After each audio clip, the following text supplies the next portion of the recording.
기록의 아가서는 저자는 솔로몬이며 제작 연대는 BC 10세기경입니다. 기록된 장소는 예루살렘이며 기록의 대상자는 솔로몬의 신부입니다.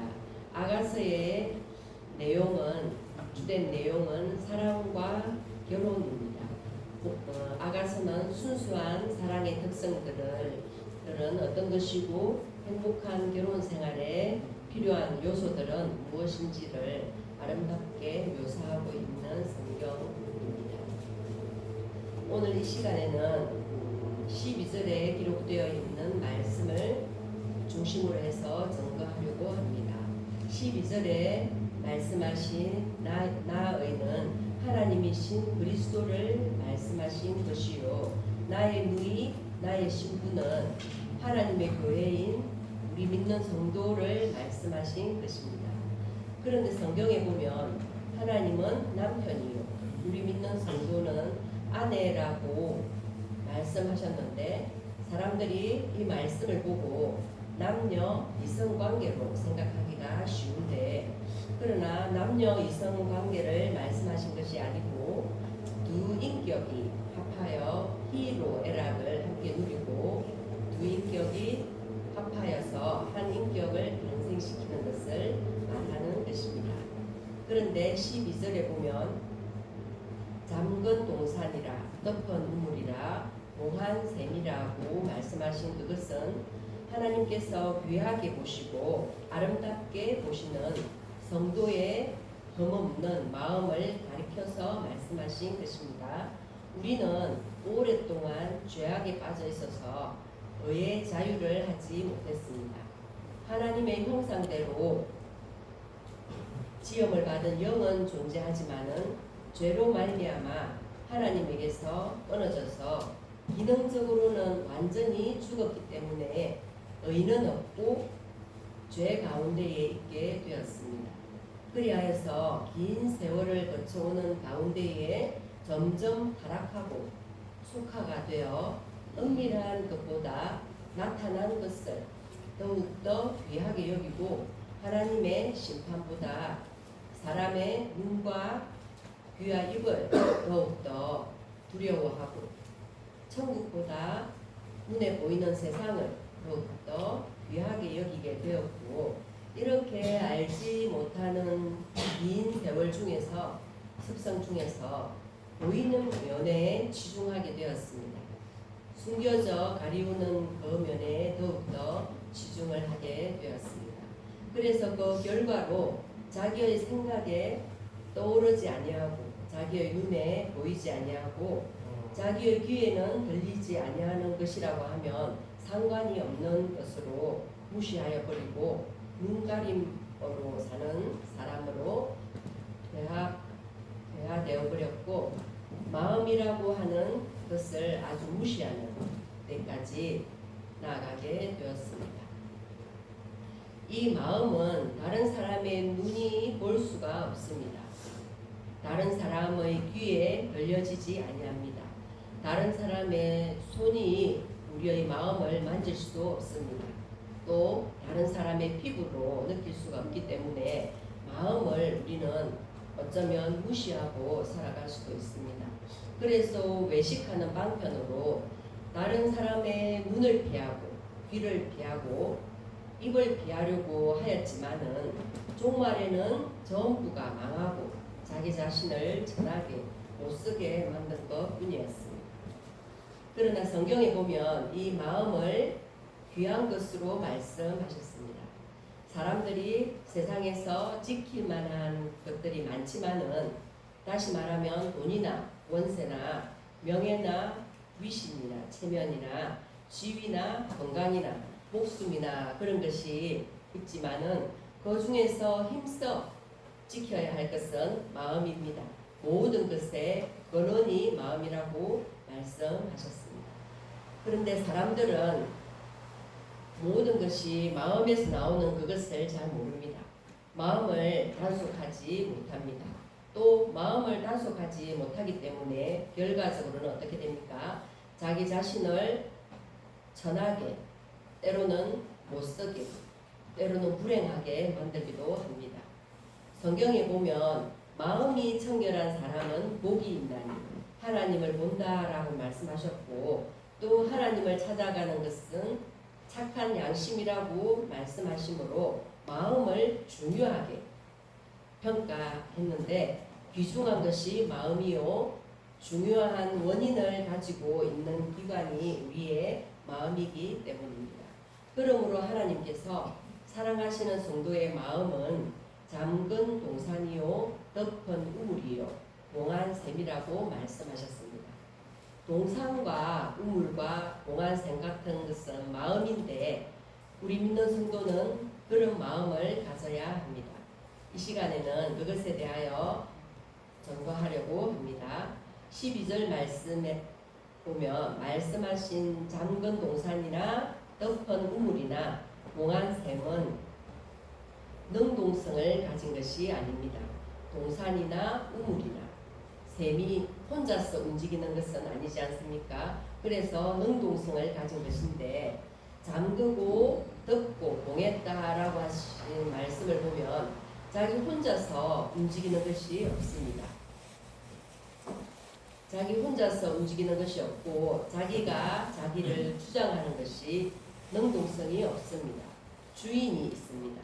주인이 잠그면 잠기고 덮으면 덮이고 봉하면 봉하여지는 것이 위의 말씀입니다. 그래서 우리 믿는 성도의 마음이 능동성이 없고 하나님께 비동이 있어야 됩니다. 하나님은 이 마음을 사랑하시는 것 같습니다. 그런데 오늘의 우리의 마음을 보면 그렇지 못하고 있습니다. 마음은 영의 처소라고 했습니다. 영의 소유인데, 사람이 타락한 후에는 마음이 영을 억눌러 놓고 사람의 주격이 되었습니다. 그것을 가리켜서 사람의 육체가 되었다라고 말씀하시는 것입니다. 그러므로 사람의 실수와 허물에 있어서도 전적으로 원인은 마음이 영을 배신하고 능동적인 행동을 한 거기에 있습니다. 사람이 마음이 망하고 죽는 원인은 어떤 원인이 있을까요? 우리는 그 마음을 어떻게 여길 것인가 이 시간 한번 생각해 보시면 좋겠습니다. 마음에서는 모든 것이 많이 나옵니다. 왜냐하면 우리의 마음은 다른 사람이 내 마음의 생각을 알 수 없기 때문입니다. 우리의 마음에서 좋은 것도 나올 수 있고 사망의 것도 나올 수 있습니다. 때로는 생명의 것도 나올 수 있지만, 우리의 마음이 왕이 되고 주인이 되고 주체가 되어서 주장하고 행동하는 데에서 많은 것들이 나오는 것입니다. 그러기에 우리는 우리의 마음을 더욱더 지켜야 되겠습니다. 마음을 지켜야 한다라고 하는 말은, 마음은 언제든지 영의 소유물이 되어야 하고 영에게 비동이 되어야 한다는 말씀이 되겠습니다.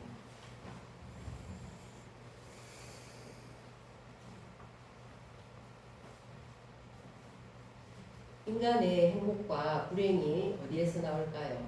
때로는 마음에서도 나올 수 있습니다. 우리가 쉽게 듣는 예로 생각하기 나름이다, 그런 말씀을 때로는 하는데, 우리는 마음이 주격으로 되어 있는 것을 완전히 죽이고 완전히 소유격이 되어야 되겠습니다. 주격을 완전히 죽여서 하나님에게 전적으로 비동이 되는 삶을 살아가야 되겠습니다. 하나님께서는 그것을 사랑하시고 귀하게 여기시고 환영하십니다. 12절 말씀에 보면 동산은 왕의 동산인데 왕 위에는 아무도 출입하지를 못합니다. 왕만이 열쇠를 가지고 마음대로 출입합니다. 그리고 왕만이 주권을 가지고 마음대로 출입할 수가 있습니다. 12절에 나오는 동산은 왕의 마음에 맞도록 설비가 되어 있는 것 같습니다. 그런데 왕의 마음에 거스리면 어떻게 될까요? 제거가 될 수 있겠지요.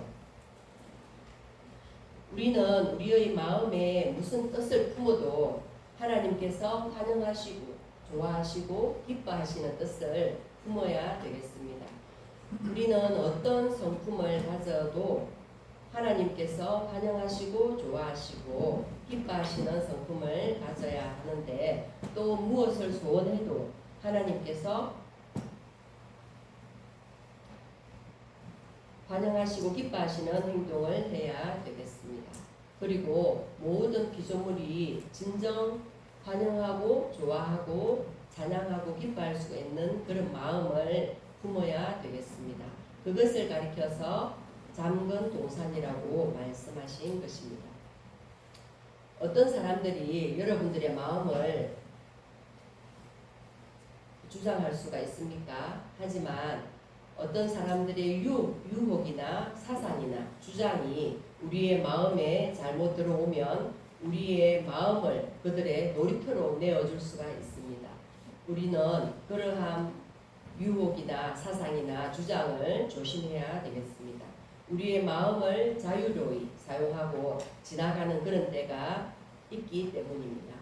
그런데 우리의 마음을 하나님만이 우리의 마음에 자유롭게 출입할 수 있도록 하면 좋겠습니다.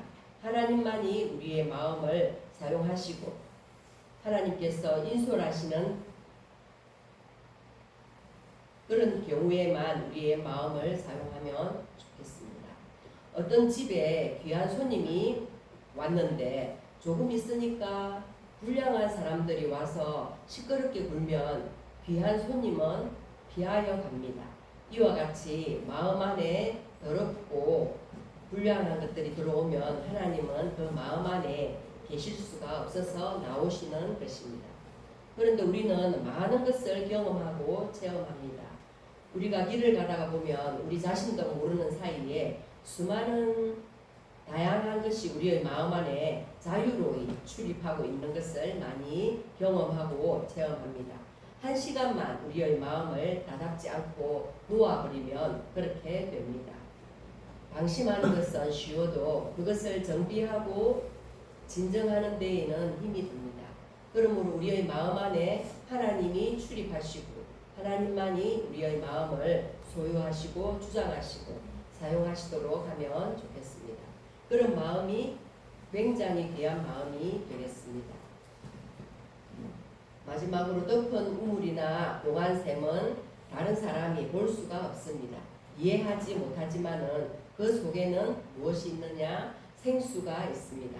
다른 사람이 조금도 해칠 수가 없고 어떻게 할 수가 없는 생수, 곧 성령의 감화와 감동이 있고 진리의 역사가 있습니다. 다시 말하면 그 속에는 다른 사람들이 모르는 성령의 감화와 감동의 역사, 곧 영감의 역사가 충만하고 진리의 역사가 충만하기 때문에 자기의 입에서 나오는 영감과 진리의 역사는 인간의 정서나 쾌락의 갈급을 면하게 해줍니다. 자기의 마음에 충만한 영감과 진리의 역사를 자기의 명예를 위하여 사용하지 않고 권세를 위해서 사용하지 않고 또 자기의 욕심이나 그런 것에 사용하지 않고 순전히 누구를 위하여? 하나님만을 위하여 사용합니다. 그러므로 하나님께서는 그런 것을 귀하게 여기고 가치 있게 여깁니다. 아름답게 보시는 것입니다. 그래서 하나님만이 주장하시고 사용하시는 마음을 저와 여러분들이 가지고 살아가면 좋겠습니다. 오늘 이제 아가서 4장은 신랑이 신부의 순결하고 아름다운 모습을 극찬하며 애정을 표현하는 내용입니다. 나의 사랑, 나의 누이, 나의 신부라고 하여서 애정 깊은 소유의 관계임을 보여줍니다. 이것은 신자들이 하나님의 소유로 신랑 되신 그리스도의 순결한 신부인 것과 그분과의 신비한 연합이 곧 교회의 본질임을 가르쳐 줍니다. 혹시 여러분은 한국의 교회의 평균 성도 수가 몇 명쯤이라고 생각하십니까? 우리나라 교회의 평균 수는 53명이라고 합니다. 농촌교회는 10분 이하라고 합니다. 작은 교회가 더 많습니다. 이 시대 초대형 교회 담임 목사님은 정말로 겸손해야 합니다. 초대형 교회는 특수 교회이지 모델 교회가 아닙니다. 사탄이 하는 일은 교회의 사이즈로 판단합니다. 그러면 예수님은 실패한 분이실까요? 예수님을 따르는 분들이가 몇천 명까지 늘어났었습니다. 하지만 결국에 남은 인원은 몇 명이었을까요? 12명이 남았죠. 그래서 우리는 온 이스라엘이 변화해야 되었듯이 오늘날 우리들도 다시 회개하는 성령의 변화가 있어야 되겠습니다. 초대형 교회는 할 몫이 있습니다. 하지만 그것이 다 옳은 것은 아닙니다. 기준 한국 교회는 동반 성장해야 한다고 믿습니다. 더욱더 작은 교회를 섬기기 위해서 그러한 대형 프로젝트 같은 것도 우리 사회의 엄지 부분을 잘 섬겨나가야 하는 부분이라고 생각되어집니다. 그리고 영의 모습으로 오시는 예수님은 모든 사람이 볼 수 있는 것이 아니라 신의 성품으로 변화된 사람들만 보게 될 것입니다. 성경 말씀 히브리서 2장 14절 말씀에 보면 모든 사람과 더불어 화평하게 지내고 거룩하게 살기를 힘쓰십시오. 거룩해지지 않고서는 아무도 주님을 뵙지 못할 것입니다. 라고 하였습니다. 그래서 오늘 이제 나의 누이 나의 신부 아가서 본문 말씀을 통하여서 오늘날 교회의 모습과 우리 성도의 모습이 어떠한 마음을 가지고 살아가야 될 것인가 저도 회개하는 마음이 많습니다. 저와 여러분이 이 오늘 제목에 대해서 또 이 말씀에 대해서 항상 기도하고 나아가는 여러분들이 되기를 소망합니다. 네. 찬송가 524